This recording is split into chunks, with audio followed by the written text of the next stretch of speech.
Hello everyone. Now in this video lecture we are going to talk about our today's topic, that is transport of food. And in previous videos we already discussed about the translocation of water by using three theories. That is, first is the root pressure theory, then second is the capillarity theory, and third is the cohesion tension theory. After that we discussed the transport of mineral science with the help of xylem tissue. So now in this video lecture we start to discuss transport of food by the phloem. So transport of food is occur through the phloem tissue. So phloem tissue contain the sieve tubes or sieve cells and companion cell.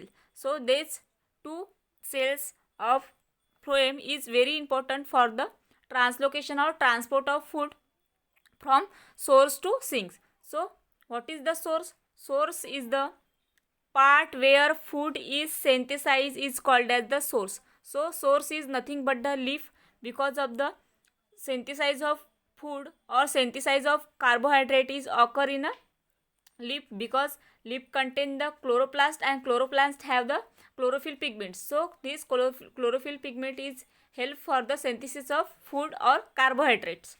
After that, this food is transported from source to sinks. So sink is nothing but the part where it is utilized. So sink is nothing but the part where the food is utilized or carbohydrated utilized or store in the form of storage starch. So that is the sink. So I hope you understand the source and sink. So food is always transported from the source area, means leaf, source to sink, means leaf to storage organ like root or stem also. So any place in which the food storage is occur. So after that we see the diagram of sieve tubes. So this diagram shows the sieve tubes. This is the LS of sieve tube. So this is the sieve cells or sieve tubes. Each sieve tubes have the companion cells. So companion cell is the nucleated cells and sieve cell is the enucleated cell. Then after that, these sieve tubes or sieve cells have a perforated end like this. So this perforated end is nothing but the sieve plate. After that, these sieve tubes also have the cytoplasm. So this is the part of sieve tubes, or this is the diagram shows the LS of sieve tubes. So this sieve tube and companion cell is very useful for the transport of food from the source to sink area. So after that we discuss the food has to be travel from the source to sink. We already know that the food is always travel from the source to sinks, means leaf to any part in which the food is utilized or store. After that, this movement of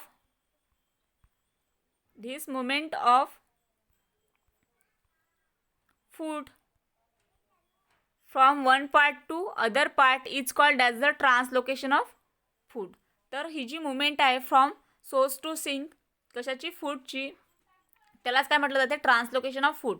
तर हे translocation जे आहे, या ट्रान्सलोकेशनचे दोन path आहे. एक आहे vertical translocation आणि आफ्टर दॅट सेकंड जो आहे तो आहे lateral translocation. So we discuss all this two path of translocation of food. So first we see the some introductory part of the food transport. So food is always translocated in the form of sucrose. So food is always translocated in the form of sucrose, but food is synthesized in the form of glucose, means food is synthesized in the form of glucose, then transported in the form of sucrose, and the store in the form of starch. तर जो प्लांटमध्ये जे काही food synthesize होतं तो in the form of glucose synthesize होणार. After that त्याला जर ज्या पार्ट पण सोर्स टू सिंक जर ट्रान्सपोर्ट करायचं असेल तो in the form of sucrose transport होणार. आणि आफ्टर दॅट त्या जर कार्बोहायड्रेटला किंवा त्या फूडला जर आपल्याला स्टोअर करून ठेवायचं असेल, प्लांटमध्ये जर स्टोअर होत असेल तो in the form of starch. So glucose is the monosaccharide, then sucrose is the disaccharide and starch is the polysaccharide. So this three form is used in a plant for the synthesis glucose, for the transport sucrose, and for the storage starch. So food is always synthesized food is always translocated in the form of sucrose double soluble form, and always along the concentration gradient from source to sink. आणि हे जे sucrose transport होणार हे कसं होणार along the concentrated gradients. The transport of food occur in vertical and lateral direction. So now we discuss the direction of food transport. So first we discuss the vertical direction. So vertical translocation or vertical direction. In vertical transport, food is translocated in downward direction from leaves to the stem and root. तर vertical ट्रान्सलोकेशनमध्ये काय होतं, food जो आहे तो food source means लीव्सपासून तर stem आणि जे route आहे त्यापर्यंत काय होतं ट्रान्सलोकेट होतं, मीन्स सिंक एरियापर्यंत ट्रान्सलोकेट होतं. कशामध्ये, वर्टिकल ट्रान्सलोकेशनमध्ये. After that it also occur in a upward direction during the germination of seed, bulbils और कॉर्म. आणि हे अगेन डाऊनवर्ड डायरेक्शननीच ट्रान्सपोर्ट होणार असं नाही, तर हे अगेन अपवर्ड डायरेक्शननी सुद्धा ट्रान्सपोर्ट होतं. केव्हा, जेव्हा germination of seed, bulbils and corn काय होतं जर्मिनेट होतं तेव्हासुद्धा. After that upward translocation also occur from leaves to growing point of steam.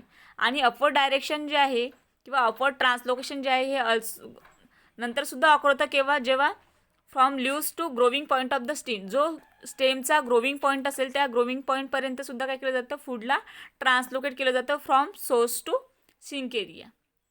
To developing flowers and fruit situated near the end of the branches of stem. आणि हे जे sucrose आहे किंवा जे फूड आहे हे अगेन ट्रान्सपोर्ट केलं जातं कुठपर्यंत, तर जे डेव्हलपिंग फ्लावर्स आणि फ्रूट आहे त्यांच्यापर्यंतसुद्धा यांना ट्रान्सलोकेट केलं जातं with the help of vertical translocation. So translocation mainly होतं कसं, तर ते आपण नेक्स्ट याच्यामध्ये बघू. आपल्याला डिस्कस करायचं आहे की मेकॅनिझम ऑफ फूड ट्रान्सपोर्ट. तर मेकॅनिझम ऑफ फूड ट्रान्सपोर्टमध्ये आपण बघू की जे फूड आहे ते मेनली ट्रान्सपोर्ट कशा प्रकारे केलं जातं. So after that we discuss the lateral translocation. So it is occur in the root and stem. तर लॅटरल ट्रान्सलोकेशन जे आहे हे रूट आणि स्टेममध्ये ऑकर होतं. When food is translocated from phloem to pith, it is called as the radial translocation, and from phloem to cortex it is called as the tangential translocation. तर जे food आहे हे फूड काय केलं जातं, लॅटरली कसं transport होतं, laterally रूटमध्ये आणि स्टेममध्ये काय केलं जातं, याला ट्रान्सलोकेट केलं जातं. जेव्हा फूड ट्रान्सलोकेट होणार from phloem to pith, for example this is the cell, this cell contain this is the phloem and this is the pith. If food is translocate from this phloem to pith, called as the radial translocation, and from phloem to cortex, and from phloem to cortex region, called as the tangential translocation. So these two type translocation is also occur, radial translocation and tangential translocation. The transport of food through the phloem is bidirectional. आता हे जे translocation आहे फूडचं with the help of और through the phloem is bidirectional और multidirectional also. Then phloem sap contains mainly water and food in the form of sucrose. आणि जी phloem SAP आहे त्या फ्लोएम सॅपमध्ये मेनली काय असतं, वॉटर आणि फूड असतं इन द फॉर्म ऑफ सुक्रोजच्या फॉर्ममध्ये प्रेझेंट असतं. But sugar, amino acid and hormones are also transported through the phloem. आणि प्लांटमध्ये जे शुगर्स किंवा अमायनो ॲसिड किंवा हार्मोन जे आहे ते सुद्धा विथ द हेल्प ऑफ किंवा थ्रू द फ्लोएम काय केलं जातं, ट्रान्सपोर्ट केलं जातं इन निडेड पार्ट, ज्या पार्टमध्ये गरज असेल त्या पार्टपर्यंत. So I hope you understand the vertical translocation and lateral translocation. Now we discuss the mechanism of sugar transport through the phloem. तर शुगर कशी ट्रान्सपोर्ट होतं, शुगर मीन्स काय, sugar is nothing but the sucrose, because food is synthesized in the form of glucose, but this food is transported in the form of sucrose. That's why in this mechanism sugar is transported from source to sink area. So now तर हे जे transport आहे किंवा हे जे mechanism आहे sugar ट्रान्सपोर्टचं through the phloem होतं, but याची एक थेरी आहे, त्या थेरी थ्रू काय केलं जातं, हे ट्रान्सपोर्ट केलं जातं. The most convincing theory is Munch pressure flow theory or mass flow hypothesis. तर शुगर जी आहे ती ट्रान्सपोर्ट केलं जातं by using the mass flow hypothesis theory. So this theory is propose by the Ernst Munch propose that photosynthetic cell synthesize glucose. तर जो Ernst मंच होता यांनी प्रपोज केली होती फोटोसिंथेटिक सेल सिंथेसायझिंग ग्लुकोज. तर जे फोटोसिंथेटिक सेल जे आहे ते काय सिंथेसाइज करतं, ग्लुकोज सिंथेसाइज करतं. मी तुम्हाला आधी सांगितलं की जे कार्बोहायड्रेट आहे किंवा जो काही फूड तयार होत आहे तो इन द फॉर्म ऑफ ग्लुकोजच्या फॉर्ममध्ये, मोनोसॅकराइडच्या फॉर्ममध्ये तयार होणार. आफ्टर दॅट त्याला डायसॅकराइडच्या फॉर्ममध्ये काय केलं जाईल, सोर्स टू सिंक ट्रान्सपोर्ट केला जाईल. आणि जेव्हा ते सिंकमध्ये पोहोचेल, जर सिंकमध्ये त्याला स्टोरेज करून ठेवायचा असेल तर तो इन द फॉर्म ऑफ पॉलिसॅकराइडच्या फॉर्ममध्ये काय होणार, तो स्टोअर होणार, मीन्स स्टारच्या फॉर्ममध्ये तो स्टोअर होणार.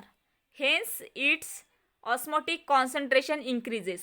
आणि का याच्यामध्ये ग्लुकोज जे आहे, फोटोसिंथेटिक सेल जे आहे ते ग्लुकोज तयार करत असल्यामुळे याच्यामध्ये जे ऑस्मोटिक कॉन्सन्ट्रेशन आहे ग्लुकोजचं ते काय होणार, इन्क्रीज होणार. Due to the endosmosis water from surrounding cell and the xylem is observe. आणि याच्यामध्ये काय होणार, एंडोऑस्मोसिस होणार. एंडोऑस्मोसिस होत असल्यामुळे काय होईल, इथे जे सराउंडिंग वॉटर आहे, ज्या कोणत्याही सराउंडिंग सेलमध्ये जे काही वॉटर आहे किंवा झायलेममध्ये जे काही वॉटर आहे, आपल्याला माहिती आहे की झायलेम जो आहे तो हेल्प करतो for the conduction of water or transport of water. तर झायलेममध्ये जे काही वॉटर आहे ते काय होणार, ह्या ज्या फ्लोएम सेल आहे या फ्लोएम सेलमध्ये शुगर प्रेझेंट असल्यामुळे याच्यामध्ये एंडोऑस्मोसिस होणार. मीन्स ते जे वॉटर आहे ते ॲब्झॉर्ब्ड होणार. आणि वॉटर ॲब्झॉर्ब होत असल्यामुळे ती जे सिव सेल आहे किंवा ते जे वेन्स आहेत त्या वेनमध्ये काय होणार, सेल बिकम टर्जिट. त्यामुळे काय होणार, त्या सेल जे आहे त्या काय होणार, टर्जिट होणार. Due to increase in a turgor pressure. आणि याच्यामुळे काय होणार, इथे टर्गर प्रेशर इन्क्रीज होणार. का बरं टर्गर प्रेशर इन्क्रीज होणार, बिकॉज ऑफ द इथे काय होत आहे, जे वॉटर आहे ते वॉटर ॲब्झॉर्ब होत आहे. वॉटर ॲब्झॉर्ब होत असल्यामुळे आपल्याला माहिती आहे की वॉटर जर ॲब्झॉर्ब होत असेल तर सेल जी आहे ती काय होणार, टर्जिट होणार. आणि सेल जर टर्जिट होत असेल तर तिचं टर्गर प्रेशर जे आहे ते कसं होतं, इन्क्रीज होतं. Sugar from photosynthetic cell is forced ultimately into the sieve tube. आणि त्याच्यामुळे काय होणार, टर्गर प्रेशर इन्क्रीज होत असल्यामुळे टर्गर प्रेशरमुळे जे शुगर तयार झाले आहे कुठे, फोटोसिंथेटिक सेलमध्ये, ते अल्टिमेटली फोर्स होणार कुठे, सीव ट्यूबमध्ये, with the help of companion cell. Companion सेलच्या हेल्पनी ती शुगर जी आहे ती कुठे जाईल, शिव ट्यूबमध्ये जाणार ऑफ द वेन. आणि शिव ट्यूबच्या ज्या वेन आहे त्या वेनमध्ये जाणार. This is called the loading of vein. आणि याच प्रोसेसला काय म्हटलं जाते, loading of the vein. So first we see one diagram for the understanding of loading of vein. So this is the plant, this plant contain the leaf also. So in this leaf the synthesis of glucose is occur. So after synthesis of glucose the water is absorbed in the photosynthetic cell. Because of the glucose is synthesized and glucose is the synthesized, and because of the glucose synthesis the water is absorbed from the surrounding cell or xylem of the leaf cells और photosynthetic cell. त्याच्यामुळे काय होणार, तिथे turgor pressure increase होणार. आणि turgor pressure increase होत असल्यामुळे या प्लांटमध्ये किंवा या लिपमध्ये जे काही वेन असेल लाईक धिस, ह्या ज्या वेन असेल या वेनमध्ये काय होणार, हे जे फूड सिंथेसाइज झालं आहे हे फूड अल्टिमेटली काय होणार, फोर्स होणार. आणि अल्टिमेटली फोर्स झाल्यामुळे आफ्टर दॅट या वेनमधून हे जे फूड आहे हे कुठे येणार, कंपेनियन सेलकडे येणार. आणि कंपेनियन सेलमधून हे जे फूड आहे हे अल्टिमेटली कुठे येणार, शू ट्यूब्समध्ये येणार. आणि ही जी प्रोसेस आहे या प्रोसेसला म्हटलं जाते अनलोडिंग ऑफ वेन्स. का बरं अनलोडिंग ऑफ वेन्स, कारण इथे काय होतं, फोर्समुळे टर्गर प्रेशरमुळे हे जे फूड आहे हे अनलोड होतं कशामध्ये, कंपेनियन सेलमध्ये. आणि कंपेनियन सेलमधून कुठे अनलोड होणार, हे शिव सेलमध्ये. आता शिव सेलमध्ये आल्यानंतर इथे काय होणार, टर्गर प्रेशर इथे जे आहे त्याचे ग्रॅडियंट जे आहे ते काय होणार, इन्क्रीज होणार. आणि इथे ग्रॅडियंट इन्क्रीज झाल्यामुळे कशाचं, शुगरचं. तर शुगरचं ग्रॅडियंट इन्क्रीज झाल्यामुळे काय होणार, हिच्याकडे जास्त काय असेल, प्रेशर असेल. आणि ह्या सेलमध्ये प्रेशरसुद्धा काय होईल, जास्त इन्क्रीज होणार. या सेलमध्ये प्रेशर इन्क्रीज झालं, बट या ज्या सेल आहे याच्यामध्ये काय लोअर प्रेशर आहे. ही जी बिलो सेल आणि अबो सेल जी आहे या दोन्ही सेलमध्ये प्रेशर कसं आहे, लो प्रेशर आहे. लो प्रेशर असल्यामुळे इथे हायर प्रेशरवाली सेल जी आहे ती हायर प्रेशरवाली सेल काय करेल, with the help of this perforated end or this sieve plate, this food is transported in the upper cell, upward cell and downward cell also. So like this the mechanism of transport of sugar through the phloem is occur. After that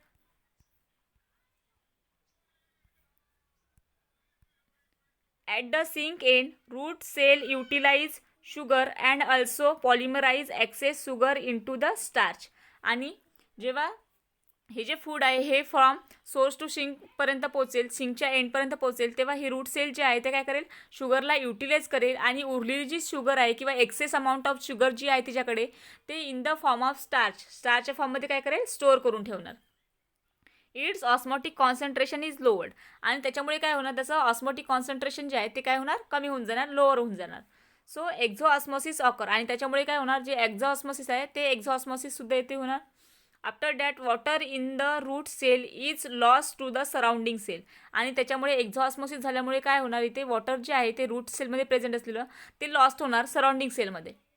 there bye decreasing the turgidity of the cell. आणि त्याच्यामुळे काय होणार, जी सेलची turgidity आहे ती काय होणार, decrease होणार. का बरं, कारण वॉटरचं काय होतं आहे, एक्झॉस्मोसिस होतं आहे. मीन्स वॉटर जे आहे ते सेलमधून सेलच्या बाहेर जाणार, सराउंडिंग सेलमध्ये जाणार.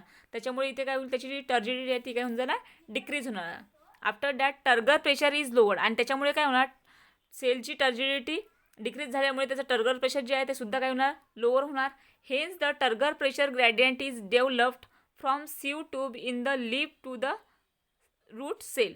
आणि त्याच्यामुळे काय होणार, जे टर्गर प्रेशर ग्रॅडियंट आहे हे डेव्हलप होणार कुठे, from sieve tube into the leaf of the root cell. Sieve ट्यूबपासून तर लीफ सेलपर्यंत जे टर्गर प्रेशर ग्रॅडियंट आहे ते काय होणार, डेव्हलप होणार.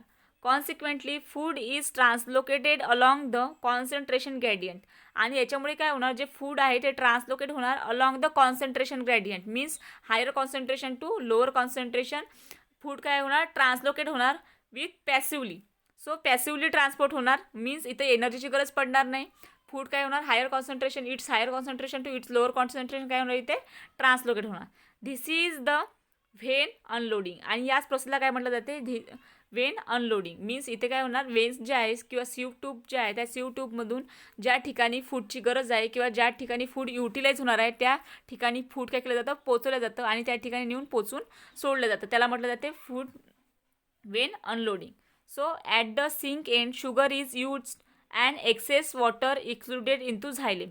आणि जो एंड आहे कशाचा, शिंकचा, त्याच्यामध्ये काय होतं, शुगर जी आहे ती यूज होतं आणि एक्सेस वॉटर जे आहे ते काय केलं जातं, झायलेम सेलमध्ये किंवा झायलेम टिश्यूमध्ये ट्रान्सपोर्ट केलं जातं. आफ्टर दॅट ही जी थेरी होती या थेरीचे काही ड्रॉबॅकसुद्धा आहे किंवा ही जी थेरी आहे या थेरीचे काही ऑब्जेक्शनसुद्धा आहे. तर मेन ऑब्जेक्शन काय होतं या थेरीचं, main objection to this theory is that this mechanism does not explain bidirectional transport of food. तर ही जी थेरी होती या थेरीमध्ये जो बायडायरेक्शनल ट्रान्सपोर्ट आहे फूडचं, मीन्स अपवर्ड अँड डाऊनवर्ड जे डायरेक्शन होतं फूड ट्रान्सपोर्ट करण्याचं फ्रॉम सोर्स टू सिंक, हे जे आहे हे मेनली या थेरीमध्ये एक्सप्लेन केलं गेलं नव्हतं. आणि एक्सप्लेन केलं गेलं नसल्यामुळे हे त्याचं काय होतं, मेन ऑब्जेक्शन होतं या कोणत्या थेरीचं, मास फ्लो थेरीचं किंवा मंच प्रेशर थेरीसुद्धा म्हणू शकतो आपण त्याला. मोर ओव्हर अकॉर्डिंग टू द मंच pressure flow theory is purely a physical process. आणि ही जी मंच प्रेशर फ्लो थेरी होती ही कशी होती, प्युअरली फिजिकल प्रोसेस होती.